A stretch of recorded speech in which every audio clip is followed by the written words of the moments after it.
Good morning, gang. Daryl here.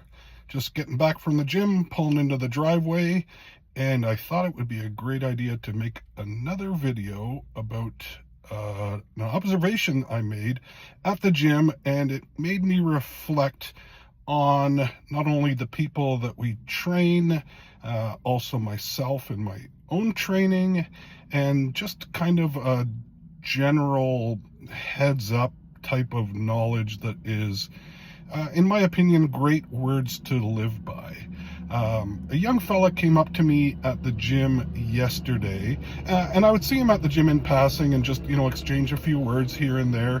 And, he's probably in his early 20s, I would say, the type, full of piss and vinegar and just eager and wants to chew apart the weights and probably shits cinder blocks, that type of guy. And, he made a comment to me that really kind of struck a chord. He said, today I'm shooting for a personal best. And, it made me think for a second, unless you're into strength sports and powerlifting or strongman events, things of that nature, what is the benefit of aiming for a personal best? And it threw my brain into rewind, and I reverted back to, maybe 15 or 20 years ago when I too was full of piss and vinegar and wanted to, lift the world and, wear 1,000,000 pounds on my shoulders and, give it 110% of the time, the balls to the wall type of stuff. And where did that lead me?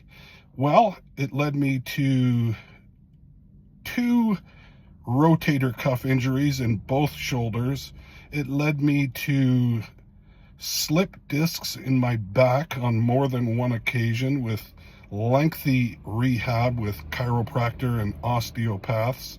Shout out to my guy Alvin Brown in Pickering, one of the best osteopaths that I've ever run across. I know Big Ronnie Coleman has used him before. And injured knees and torn hamstrings. And that was the repertoire for me trying to hit personal bests. Now, when the goal is muscular growth, muscular hypertrophy, the personal best, meaning typically, 1 rep max, more than you've ever done type of thing, how much purpose does it serve in muscular growth?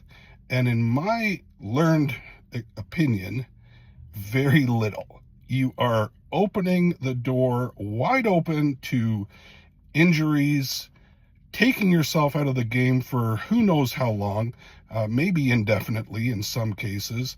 And, you see people doing that stupid shit all the time. If your goal is to build muscle, to maintain muscle, you want to create mechanical tension on the muscle group. You want to be able to feel it. You want to be able to push blood and nutrients into the muscle. And that's not typically accomplished with 1 or 2 reps. Yeah, it may serve to stroke your ego, and maybe you think it looks cool, and maybe it gets you a few views on YouTube at best.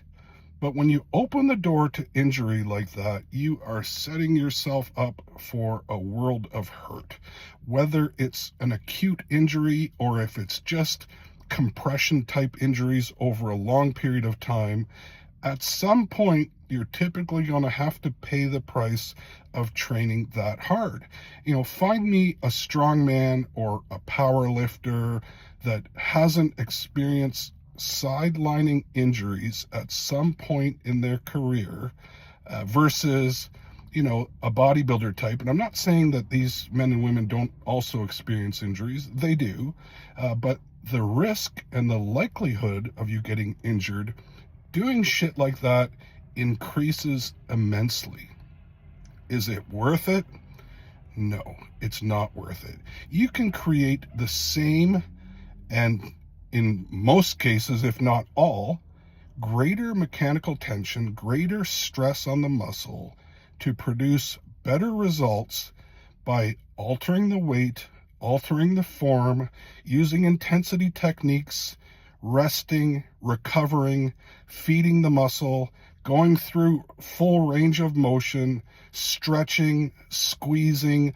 All of these things are going to benefit you in the long run for muscular growth, keep you out of the path of injury, and exceedingly decrease the odds of you getting injured over time. What's the purpose? I always tell the people that I'm working with that we are going to check our egos at the door. Your body does not know how much weight is on the bar. It knows what it is experiencing through mechanical tension and creating an element of stress on the muscle, and that's what drives progressive adaptation.